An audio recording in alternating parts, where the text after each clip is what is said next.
모든 귀신을 제어하며 병을 고치는 능력과 권위를 주시고 하나님의 나라를 전파하며 앓는 자를 고치게 하려고 내보내시며 이르시되 여행을 위하여 아무것도 가지지 말라. 지팡이나 배낭이나 양식이나 돈이나 두벌 옷을 가지지 말며 어느 집에 들어가든지 거기서 머물다가 거기서 떠나라. 누구든지 너희를 영접하지 아니하거든 그 성에서 떠날 때 너희 발에서 먼지를 떨어버려 그들에게 증거를 삼으라 하시니 제자들이 나가 각 마을에 두루 다니며 곳곳에 복음을 전하며 병을 고치더라. 분봉왕 헤롯이 이 모든 일을 듣고 심히 당황하니 이는 어떤 사람은 요한이 죽은 자 가운데서 살아났다고도 하며 어떤 사람은 엘리야가 나타났다고도 하며 어떤 사람은 옛 선지자 한 사람이 다시 살아났다고도 함이라.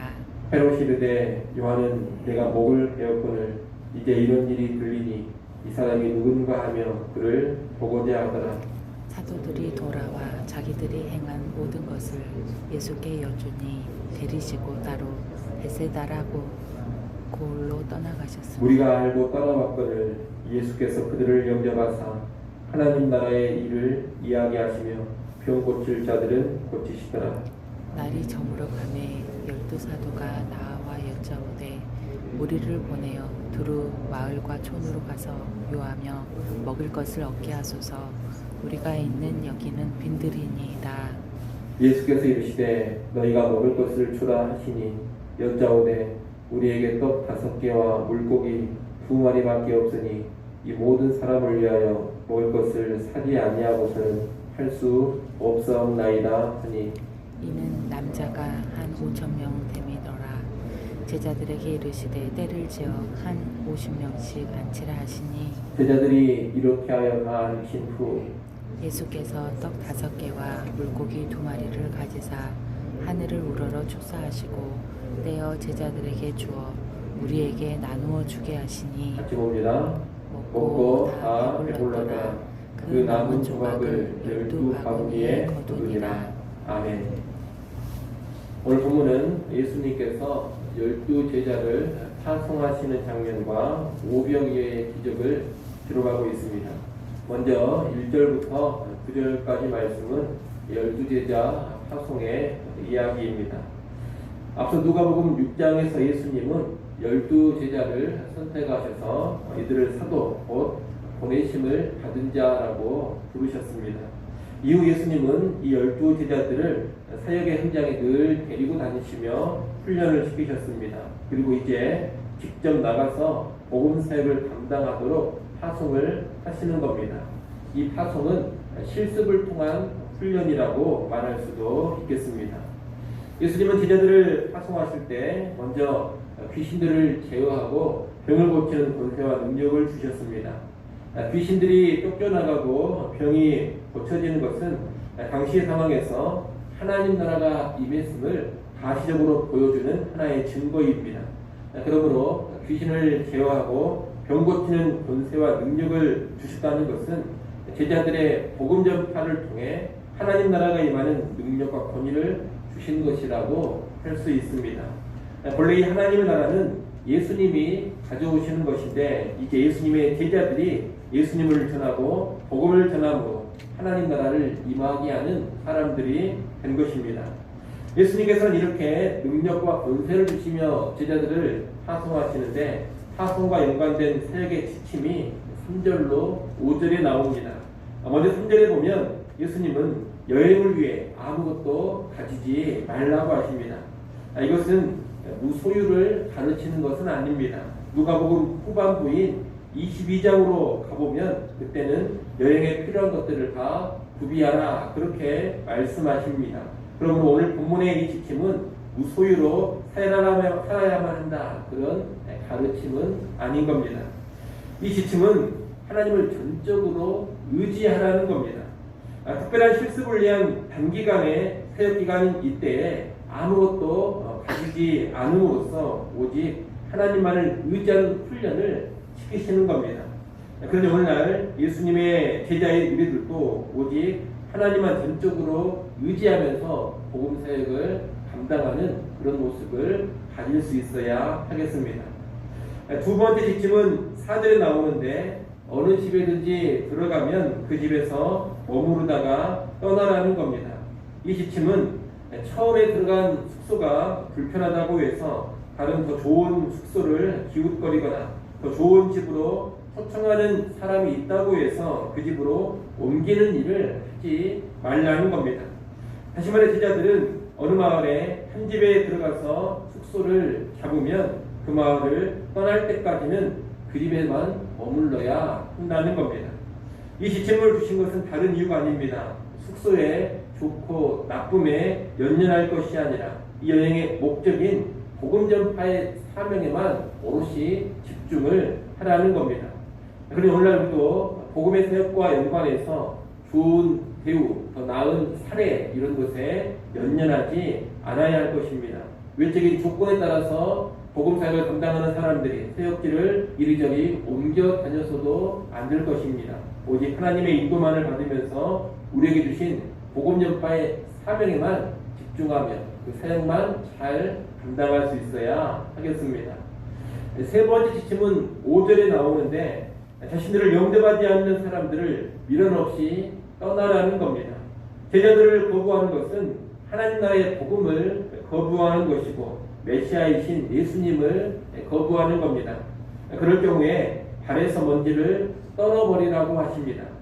발에서 먼지를 떨어버리는 것은 유대인들이 이방인 지역을 떠날 때에 부정한 것을 발에서 떼어내기 위한 모습입니다. 복음을 거부하는 이들에게 제자들이 보여주는 이 행동은 하나님 나라의 복음을 거부한다면 하나님을 모르는 이방인과 다름없이 심판에 떨어질 것을 상징적으로 보여주는 행동입니다.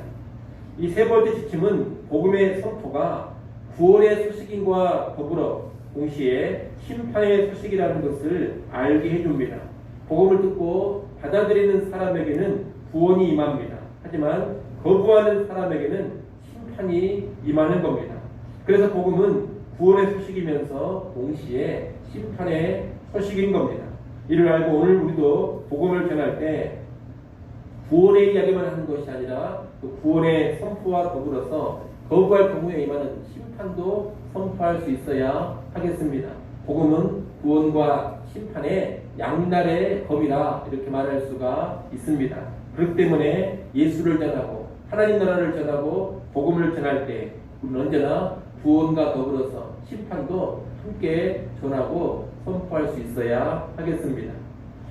이상이 예수님의 지침인데 제자들이 이 지침을 듣고 유대 지역으로 파송받아 사역을 하자 예수님의 소문이 더욱 널리 퍼져나갔습니다. 그리고 이 소문이 헤롯 왕에게까지 들어갔습니다. 7절에 보면 이 소식을 들은 헤롯 왕은 무척 당황했다고 합니다. 그는 과거에 하나님의 사람 세례 요한을 목베어 죽였습니다. 하나님을 대적했던 겁니다.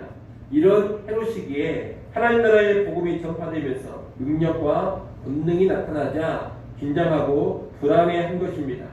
7절에서는 이 헤롯이 왕임을 밝히고 있습니다. 하나님을 대적하는 세상의 왕 헤롯이 하나님 나라의 왕이신 예수님으로 인해서 불안해하고 있는 겁니다. 이것은 자신의 나라와 자신의 권력에 대한 불안이자 염려라고 할 수가 있겠습니다. 예수님의 복음 앞에 있을 때 자기 왕국을 포기하고 겸손히 엎드리면 언제나 평안이 임하게 됩니다. 하지만 자기 왕국을 포기하지 않고 고집하면 하나님 나라가 임하면 임할수록 점점 더 불안해지고 두려워집니다. 언제나 자기 왕국, 자기 나라를 포기하는 사람, 그런 사람만이 하나님 나라를 환영할 수가 있고 마음에 큰 평안을 누릴 수가 있는 것입니다. 우리는 이것을 또 잘 알아야 하겠습니다. 이어지는 10절로 17절까지 말씀은 오병이어의 기적을 말해주고 있습니다. 파송받은 12제자가 사역을 마치고 돌아와서 예수님께 모든 것을 보고했습니다. 예수님은 이 제자들을 데리시고 벳세다로 가시는데 많은 무리가 따라옵니다. 예수님은 그들에게 하나님 나라의 일을 이야기하시며 병 고칠 자들을 고쳐주셨습니다.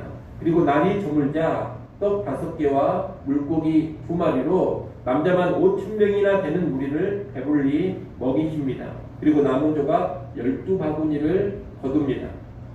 이것이 오병이의 기적인데 이 오병이의 기적은 여러 가지 의미를 담고 있습니다. 첫째로 오병이의 기적은 메시아의 만찬입니다. 복음서에 보면 예수님은 늘상 식탁을 함께 하시는 모습을 보여줍니다. 그 식탁 자리에는 세리와 죄인들도 함께 했습니다. 예수님은 누구든지 조건 없이 환대하시며 먹이신 겁니다. 오병이의 기적도 지극히 평범한 무리들을 불쌍히 여기사 먹이신 사건입니다. 메시아이신 예수님은 누구든지 자신의 식탁으로 부르시며 환대하심을 이 오병이의 기적을 통해서 다시금 보여주신 겁니다. 예수님으로 인해 광야에 있던 무리는 풍성한 잔치를 누리게 되었습니다. 지금도 예수님은 누구나 자신의 식탁, 하나님 나라의 잔치로 사람들을 부르십니다. 차별하지 않고 조건을 따지지 않습니다. 누구나 부르시며 환대하십니다. 이 초청에 응하는 사람들은 풍성한 하나님 나라의 잔치를 누리게 될 것입니다. 둘째로 오병이의 기적은 십자가의 죽음을 미리 보여주는 것입니다. 구약 광야의 이스라엘 백성들은 하늘에서 내려온 만나를 먹고 살았습니다. 오늘 본문의 무리도 예수님이 주시는 양식을 먹고 굶주림을 면하며 살게 됩니다. 예수님은 단지 육신의 양식만 공급해 주시는 분이 아닙니다. 그분이 궁극적으로 주고자 하시는 것은 영적인 양식입니다. 단순히 육신의 생명만 유지시켜주는 그런 떡이 아니라 영생을 주는 영원한 양식을 주고자 하신다는 겁니다. 사람들에게 영생을 주는 그 양식은 바로 예수 그리스도 자신입니다. 이제 예수님은 십자가에서 죽으심으로 죄인들에게 참된 생명의 양식이 되어 주실 겁니다. 자신의 몸을 찢기심으로 죄인들을 살려주시는 겁니다. 오병이어는 그 십자가를 통한 구원, 십자가를 통한 구속을 미리 가르쳐주는 예표적인 사건이라고 볼 수 있습니다. 그래서 우리는 오병이의 기적을 통해서 진정한 생명의 양식이 되시는 분은 예수님이라는 것을 잘 알아야 됩니다. 십자가에서 죽으시고 부활하신 그분을 먹고 마심으로 우리는 영생을 얻습니다. 다시 말하면 예수 그리스도를 믿고 영접함으로써 영원한 생명을 누리게 된다는 것입니다. 우리는 이 사실을 잘 알고 예수 믿는 믿음 안에 온전히 거할 수 있어야 하겠습니다. 마지막 세 번째로 오병이의 기적은 제자들이 식사를 숨기는 종들이라는 것을 보여줍니다. 예수님은 배고픈 사람들을 숨기는 책임을 제자들에게 주셨습니다. 그리고 오병이의 기적을 보면 예수님의 지시를 따라서 제자들이 부지런히 숨기는 모습을 볼 수 있습니다. 능력은 예수님께 있습니다. 그런데 제자들이 구체적인 숨김을 감당했다는 겁니다. 이것은 예수님의 능력을 의지해서 사람들을 숨기는 일이 예수님의 제자들의 책임이요 사명이라는 것을 가르쳐 줍니다. 예수님의 제자들은 배고픈 사람들의 필요를 채워줘야 합니다. 자신의 물질로 가난한 사람을 돕는 것도 제자도의 중요한 특징입니다. 그런 예수님의 제자라면 물질을 사용해서 가난한 사람, 배고픈 사람들을 섬길 줄 알아야 되고 먹일 줄 알아야 할 것입니다. 아울러 영적인 굶주림을 예수님의 제자들은 결코 외면하면 안 됩니다. 우리가 육신의 굶주림을 무시해서는 안 되겠지만 그것이 전부인 것처럼 생각해서도 안 됩니다. 육신의 생명은 참으로 귀하지만 영적인 생명은 육신의 생명보다 더욱더 귀합니다. 그러니 우리가 오늘날 육신의 굶주림을 해결하는 그런 일에만 열심을 보인다면 진정한 예수의 제자라고 말할 수가 없습니다. 예수님의 진정한 제자라면 복음을 전해서 사람들의 영적인 굶주림을 해결해주고 영적인 생명을 살리는 일에도 최선을 다해야 하는 겁니다. 이를 잘 기억하시고 이 땅에 육신의 굶주림을 해결하는 일에도 힘쓰시되 특별히 영적인 굶주림을 해결하는 데 더욱더 집중하는 진정한 예수님의 제자들이 다 될 수 있기를 간절히 축원합니다. 기도하겠습니다.